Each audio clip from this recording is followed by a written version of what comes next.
Have you ever wondered what it's like to train to become a psychologist? Because that's what I've been doing for the last 2 years. And in this video, I'm going to spill the tea about the expectations versus the reality from what I learned doing therapeutic work. I've worked with teenagers all the way up to people in their 60s. I've worked with men, women, people who don't identify as having a gender. I've worked with the neurodiverse community. I've worked with people that are struggling with severe mental health problems. I've worked with people that have personality disorders. I've worked with people that have trauma, complex grief, PTSD. I've also worked with people from a range of different cultural backgrounds, people who don't speak any English or people who are refugees. So I've developed a lot of insight into people and humanity, and that is because of the diversity of my work. Doing this type of work is a privilege, and I have the utmost respect for my clients. I feel so grateful that I get to go into my job each day and help people work through their problems. So yeah, these are the reflections of a young psychologist. So the first thing, number one, is that I've just tried to stop making assumptions about anyone I meet for the first time to the best of my ability. People will surprise you. I've had so many clients show me their potential and show me how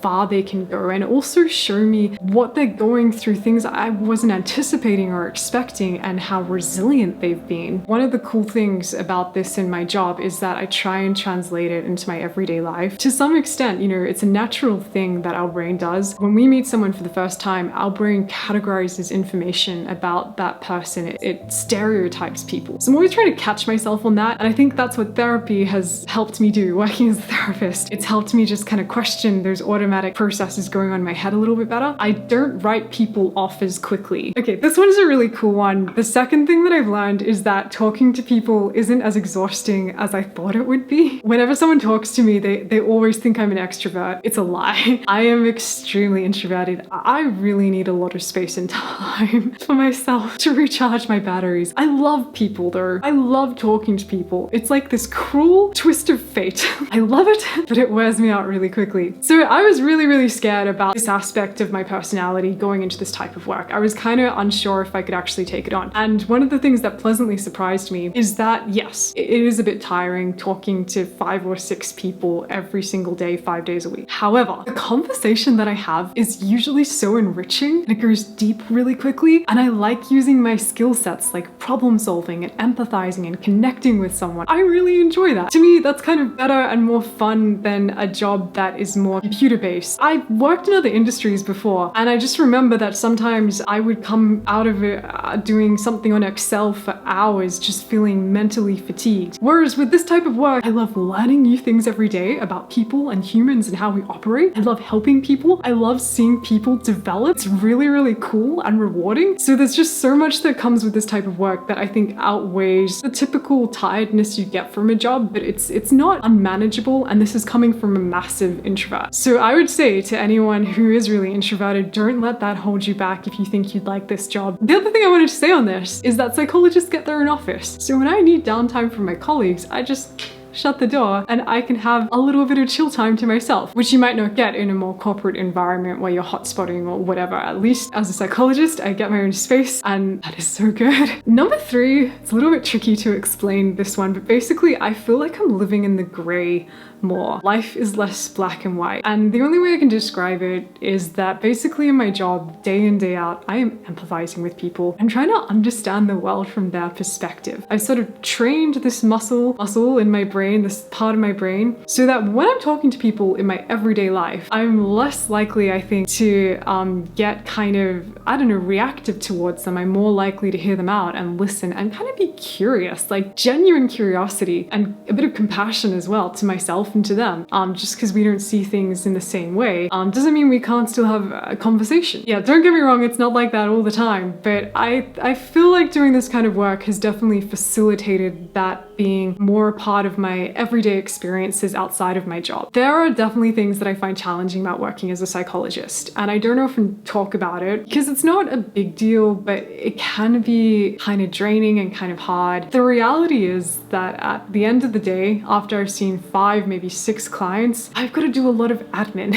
It's kind of like the last thing you feel like doing after you've been talking to people all day. It's actually quite mentally draining, I find anyway, doing up my notes, sometimes letters, sometimes reports for clients. clients. I'm happy to do this stuff and I acknowledge that it's important to do and I want to do it. It's just that my brain is like so tired at the end of the day. Yeah, look, I try and do it as I go along, and I've learned hacks and things to make it easier for myself. So I'm a lot quicker now than I was when I started. But in the beginning, I was spending like an hour to an hour and a half, sometimes 2 hours after work, just doing notes. I think this is where it's hard if you're working in private practice, because you get paid for the hour that you see the client, but you do not get paid for the session planning or writing up the notes or doing the letters. That's why therapy can be expensive. Thank goodness we have mental health care plans. And one cool hack I've learned that's really helped is after I've seen all my clients for the day, I usually get up, go and have a conversation with a colleague, go and get a tea and walk around the office a little bit, and then I go back and I start to smash out my notes. It does get kind of sad when I wave goodbye and they'll leave early because I usually can't. It's not a big deal. It's just part of the job. And there's definitely things I've learned along the way that's helped me speed up my admin processing time. This next one, I didn't even think of when I was going into the job, but basically you always have to be switched on when you're working with clients. I learned this lesson when I actually went to see a psychologist and I didn't feel like they were giving me their full attention. And maybe they were just having a bad day, like,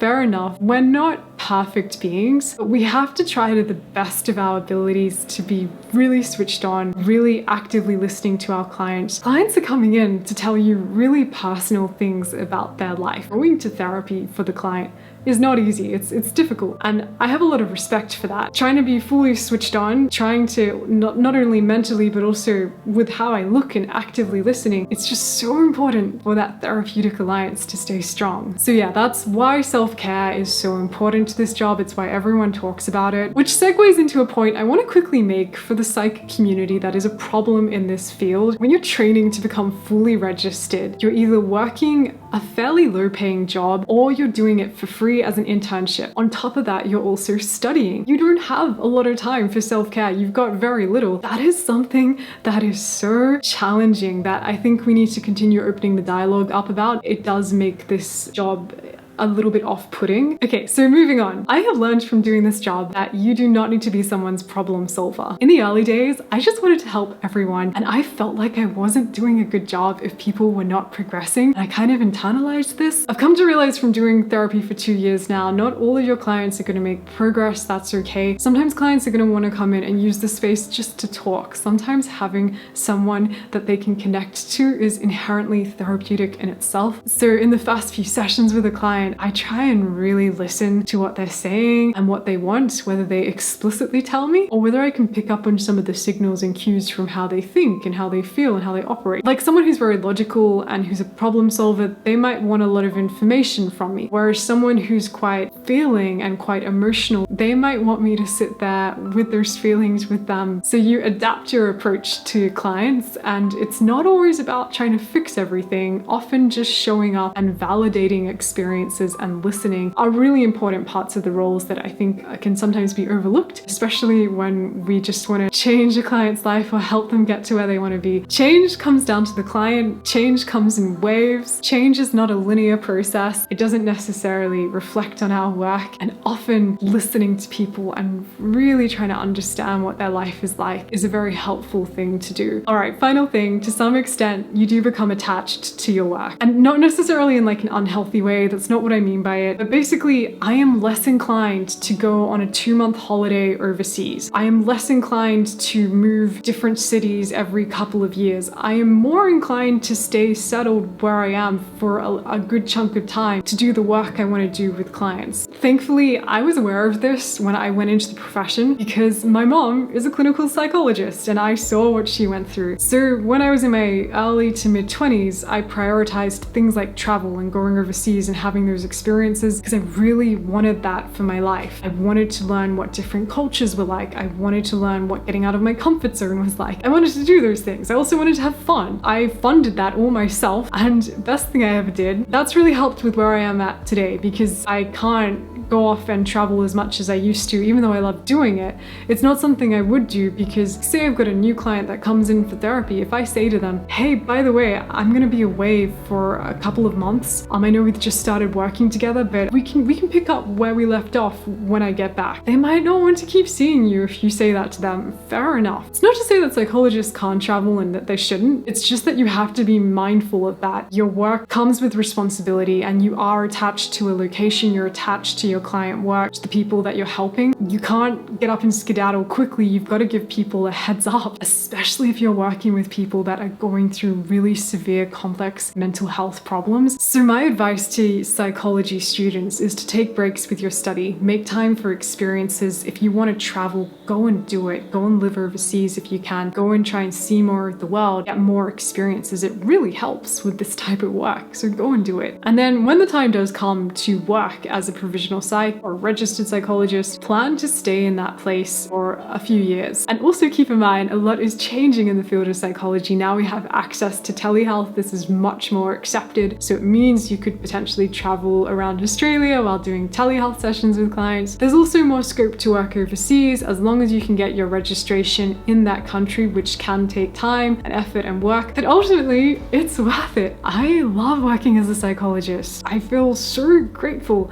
I get to do this job, and about 90% of the time I go into work excited to talk to people and excited to hear about how they're going. It's just an incredibly rewarding profession. I can't think of a better job, to be very honest with you. And I hope my video has shined a spotlight on what it's like working as a psychologist. Can you please leave questions, comments down below if you have any. Like this video if you thought it was good. Check out some of my other videos as well. You might enjoy my vlog about what it's like practically working as a provisional psych. I share day to day. It's kind of more like a fun series to watch, so I hope you enjoy that. And I will see you again very soon. Bye!